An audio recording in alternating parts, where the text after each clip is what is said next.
మన దగ్గర ప్లాట్ కొన్న వాళ్ళందరూ మన కాటేజెస్ లో సొకటొమ్ముగా బస్ చేయవచ్చు. తెలుసు కదా, మన దగ్గర మద్యపానం ధూమపానం నిషేధం. డబుల్ బెనిఫిట్ ఆఫర్ తో సిర్లసీమ 2. సో కానీ ఇక్కడ వైసీపీ వైపు చూడకుండా జనసేన టీడీపీతో కలవడానికి ప్రధానంగా ఇప్పుడు జనసేన టీడీపీతో పొత్తు పెట్టుకుంటే ఇక్కడ జనసేన టీడీపీ గెలిచినా ఆర్ అటువైపు వైసీపీ గెలిచినా కానీ బీజేపీ సేఫ్, అంటే బీజేపీ సైలెంట్గా.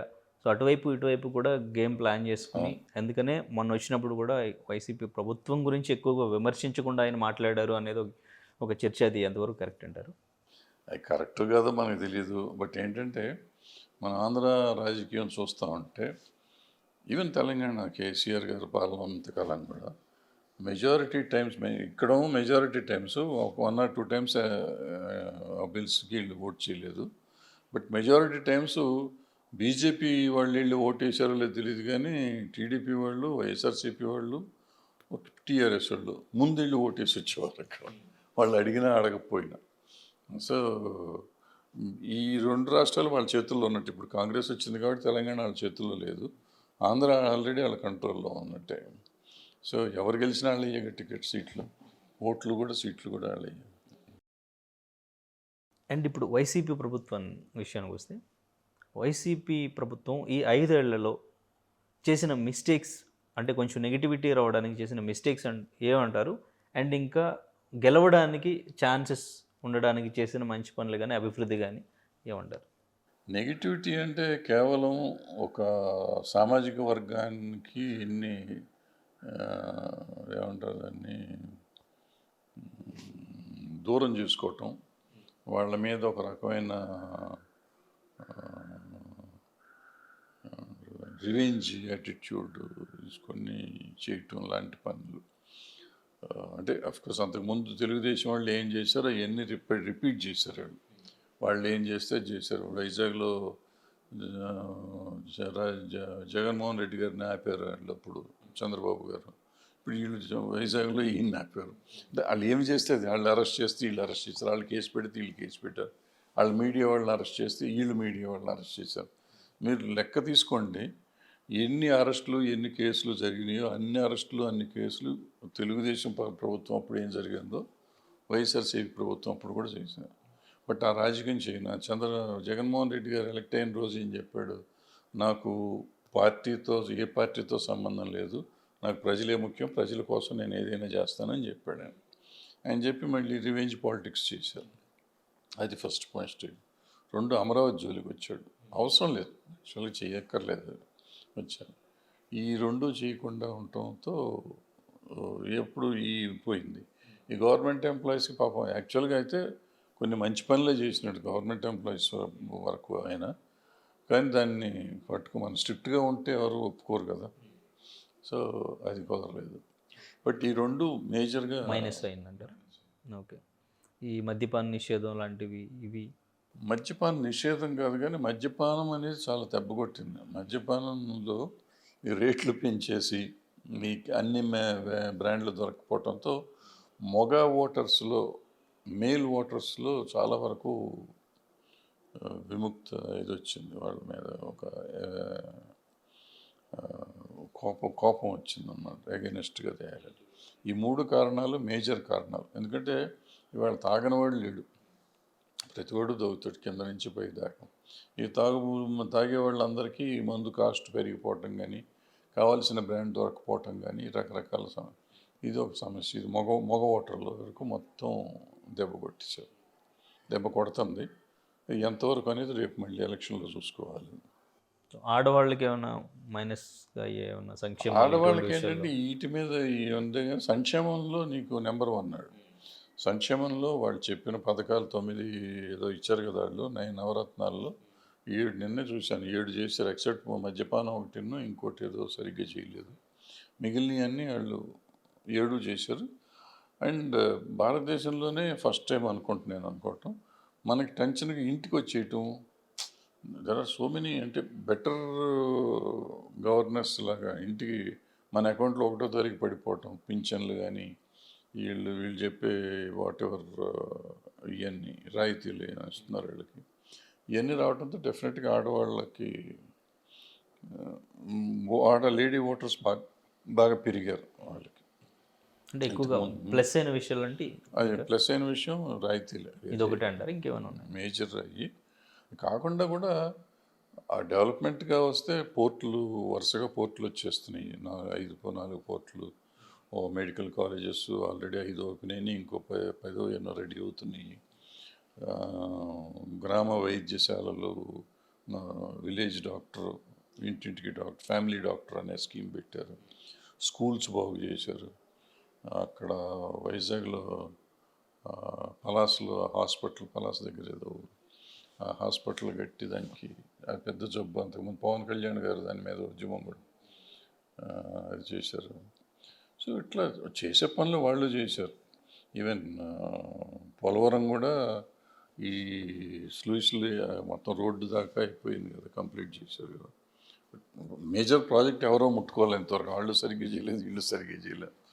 సో ఇట్లా చెప్పుకుంటూ పోతే మంచికి మంచి ఉంది, చెడుకు చెడు ఉంది. ఎక్కువ పర్సెంట్ ఎటువైపు ఉందండి? పర్సంటేజ్ అంటే ఇప్పుడు నీకు మనకి ఓటింగ్ స్టైల్ ఎట్లా ఉంటుందంటే ఉమెన్ ఓటర్స్ మీద ఆధారపడి ఉంటుంది ఎక్కువగా మన భారతదేశంలో ఓటింగ్ ఎప్పుడు కూడా. ఎందుకంటే వాళ్ళు పూర్తిగా వేస్తే సరిగ్గా వేస్తారు, ఇట్లా అటు ఇటు అయ్యే ఓట్లు కాదు అయ్యి, సాలిడ్ ఓట్స్. ప్లస్ వాళ్ళతో పాటు మగవాళ్ళని కూడా ఇన్ఫ్లుయెన్స్ చేస్తారు వాళ్ళు. సో లేడీ ఓటర్స్ ఆయనకి ఎక్కువ ఉన్నారు, 80% to 70-80%. ఎందుకంటే సిటీస్లో కొంచెం తగ్గినా కానీ, సిటీస్లో మిడిల్ క్లాస్ తగ్గుతుంది కదా, రూరల్ అంతా మెజారిటీ వాళ్ళకి ఉంది 80%. సిటీస్లోకి వచ్చేటప్పుడు కొంచెం తగ్గుతుంది, మెయిన్ టౌన్ సైడ్లో కొంచెం తగ్గుతుంది, 40-50% పైన ఉంటుంది. సో ఏమవుతుంది, యావరేజ్కి వచ్చేసరికి 70%కి వెళ్ళిపోతాయి ఓట్లు, ఉమెన్ ఓట్లు. ఆ ఉమెన్ ఓట్లు ఇన్ఫ్లుయెన్స్ ఎంతమంది మీద చేస్తారు పురుషుల మీద, వాళ్ళు ఎక్కువ మంది పురుషుల మీద ఇన్ఫ్లుయెన్స్ చేస్తే వాళ్ళు ఆడతా పడతా గెలుస్తారు. చేయలేదనుకోండి అప్పుడు కూడా వాళ్ళు 70-80, ఇందాక చెప్పామే మనం, 70-80 దగ్గర వాళ్ళు ఆగుతారు. వీళ్ళంతా చేస్తే 110-120 కూడా రావచ్చు. రీసెంట్గా జరిగిన గీతాంజలి సంఘటన తెనాలి, తను ప్రభుత్వం వైసీపీ గురించి చేసిన అభివృద్ధి అండ్ ఇంకా అక్కడ ఆ ఏరియాలో ఆవిడ తీసుకున్న ఇంటి పట్టా గురించి అండ్ ఇంకా అమ్మఒడి గురించి మాట్లాడింది. ఆ వీడియో వైరల్ అయిన తర్వాత ఈ ట్రోలింగ్ వల్ల తను సూసైడ్ చేసుకుందని చెప్పేసి వైసీపీ నుంచి అందరూ కూడా చెప్పడం జరిగింది. కానీ ట్రోలింగ్ వల్ల కాదు అని చెప్పేసి ఇటు టీడీపీ జనసేన నుంచి కూడా చెప్పడం జరిగింది. అక్కడ ఏం జరిగిందంటారు? మనకేం జరిగిందో తెలియదు. ట్రోలింగ్ వల్ల జరిగిందా జరగలేదో వదిలేద్దాం కొంచెంసేపు.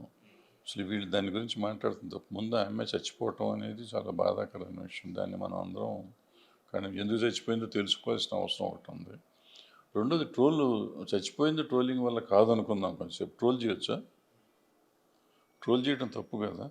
వీళ్ళు ట్రోలింగ్ వల్ల చచ్చిపోయిందని వాళ్ళు అంటున్నారు. ట్రోల్ చేయటం చేసిన మాట నిజమే కదా. ట్రోలింగ్ తప్పని ఎవడన్నా అన్నాడా? ఇంతవరకు స్టేట్మెంట్ ఇచ్చారా? మా ట్రోలింగ్ వల్ల చచ్చిపోలేదు, వాళ్ళే తోసి చంపారని ఏదో చెప్తున్నారు.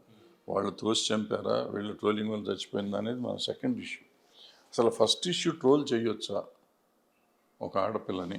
ఆ అమ్మాయి ఏదో ఆనందం లేదో చెప్పింది, చెప్పినంత లోపల ట్రోల్ చేయాలా? ఎవరైనా ఇప్పుడు వైఎస్ఆర్సీపీ వాళ్ళు తక్కువ వాళ్ళేం కాదు. వీళ్ళు ఇటు సైడ్ చెప్తే వాళ్ళు పిచ్చి పిచ్చి ట్రోల్స్ చేస్తారు. వైఎస్ఆర్సీపీ కానీ, జనసేన కానీ, తెలుగుదేశం కానీ ట్రోలింగ్ వాళ్ళని ఎంకరేజ్ చేస్తున్నంత విధానం చాలా దరిద్రం. ఇంత దరిద్రం అసలు ప్రపంచంలో ఎక్కడ ఉండదు. ఇంత దరిద్రం, బూతులు తిట్టుకుంటా, చండాలంగా అసహ్యంగా మాట్లాడుకుంటా ఉంటే దాన్ని ఎవ్వరూ కండెమ్ చేయరు. ఈ నాయకులు ముందు వాళ్ళు కండెమ్ చేయాలి, తర్వాత గీతాంజలి ఆ అమ్మాయి చచ్చిపోయింది ఎందుకు అనేది చూడాలి. బట్ ఏదైనా బాధాకరమైన విషయం ఆవిడ చెప్పిన 3 రోజు 4 రోజు చచ్చిపోవటం అనేది. సో దాన్ని ఏదో చేయాలి. అంటే ఇటువంటి సిచ్యువేషన్స్ని కూడా రాజకీయాల కోసం వాడుకోవడం అనేది ఎంతవరకు కరెక్ట్ అంటారు?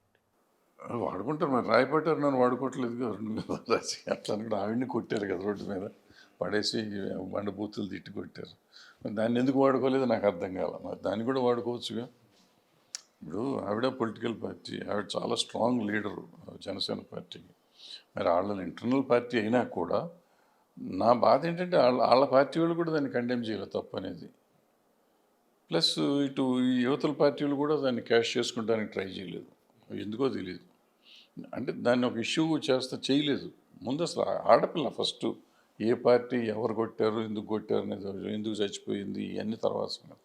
ఒక ఆడపిల్లకి అన్యాయం జరిగినప్పుడు మనం ఎందుకు మాట్లాడలేకపోతున్నాం? అందులో పొలిటికల్ పార్టీస్ వీళ్ళు involved in political issues.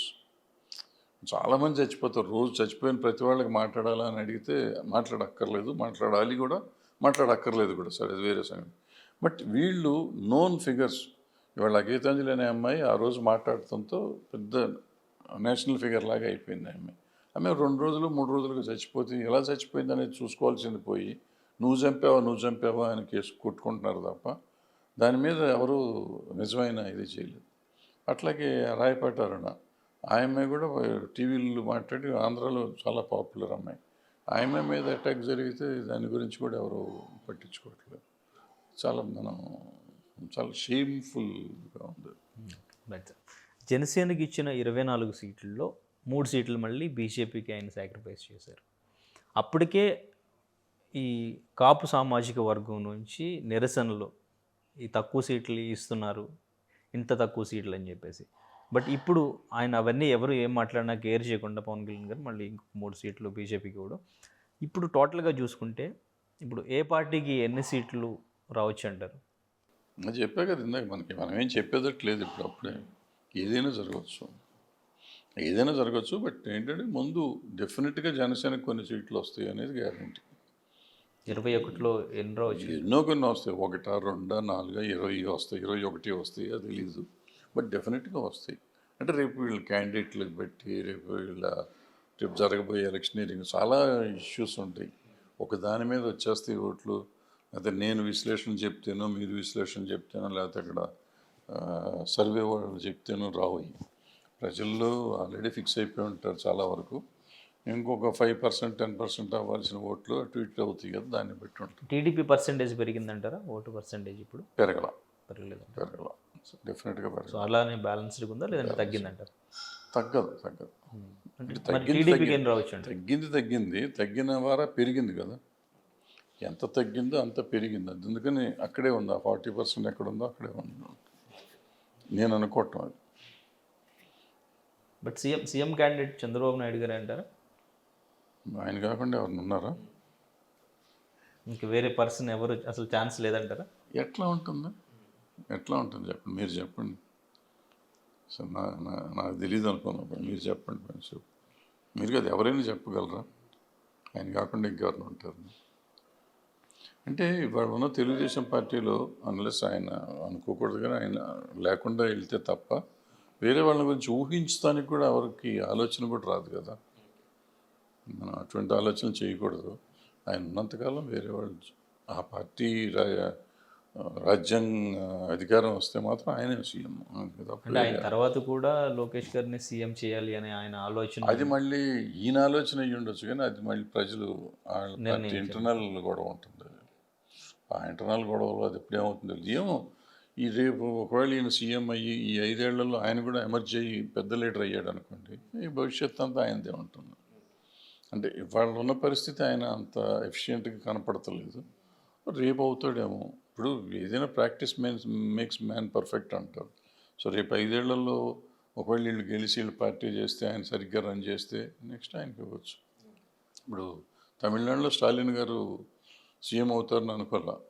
Karunanidhi గారు పోయినాక డిఎంకే 0 అవుతుంది అనుకున్నాం. స్టాలిన్ గారు ఇవాళ పెద్ద లీడర్ అయిపోవాలా. అట్లా ఈయన కూడా అవుతాడేమో. ఇప్పుడు అవ్వరు అని మనం అంటానికి మనం ఎవరు అండి? మనం వచ్చేసి ఆయన పనికిరాడు, ఈయన పనికిరాడు, మనం పనికి రాకుండా పోయి మనం సినిమాల్లో గొప్ప లేకపోతే రాజకీయాల్లో గొప్ప? నేను ఎవరిని చెప్తాను కాళ్ళ మీద. పవన్ కళ్యాణ్ గారు ఇలా పొత్తులతో వెళితే ఆయన సీఎం అయ్యేది ఎప్పుడు అంటారు? ఆయనకి తెలియదు, మనకేం తెలుస్తుంది. అంటే ఆయనకి బ్రహ్మాండమైన ఛాన్సులు వచ్చినాయి, వాటిని సరిగ్గా వాడుకోలేదు ఆయన తప్పుది. ఆయన 2014లోనే ఇండిపెండెంట్గా చేసి ఉండాల్సింది. మంచి థ్రెట్ వచ్చేది అప్పుడు ఆయన చేసి ఉంటే. 19కి డెఫినెట్గా సీఎం అయ్యి ఉండేవాడు ఆయన. ఆ రోజు ఆయన అంటే వ్యూహం లేదు ఆయనకి. చిరంజీవి గారు చేసిన తప్పులే ఆయన కూడా చేస్తున్నారు.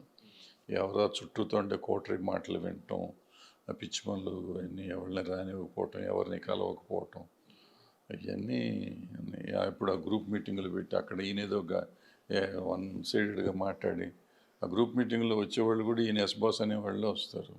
వాళ్ళు చెప్పి వినేసి అనుకుని వెళ్ళటం, ఇది కొంచెం ఆయన ప్రజల్లో మమేకం అయితే ఆయన అంత లీడర్ అసలు లేడు ఆంధ్రాలో ఇవాళకి కూడా. ఇవాళకి ఆయన ముఖ్యమంత్రి అవుతాడో లేదు, ఆయన ఏది తలుచుకుంటే చేయగలడు, ప్రతి దాంట్లో నేలు పెడతాడు, వదిలేసి వస్తూ ఉంటాడు. సో దాంతో సీరియస్నెస్ లేదనే ఫీలింగ్ ప్రజల్లో వచ్చింది.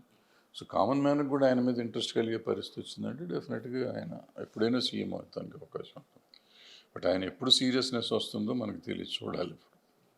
మరిన్ని వీడియోస్ కోసం ఛానల్ ని సబ్స్క్రైబ్ చేయండి, లేటెస్ట్ అప్డేట్స్ కోసం వాట్సాప్ ఛానల్ ని ఫాలో చేయండి అండ్ లింక్ డిస్క్రిప్షన్ లో ఉంది.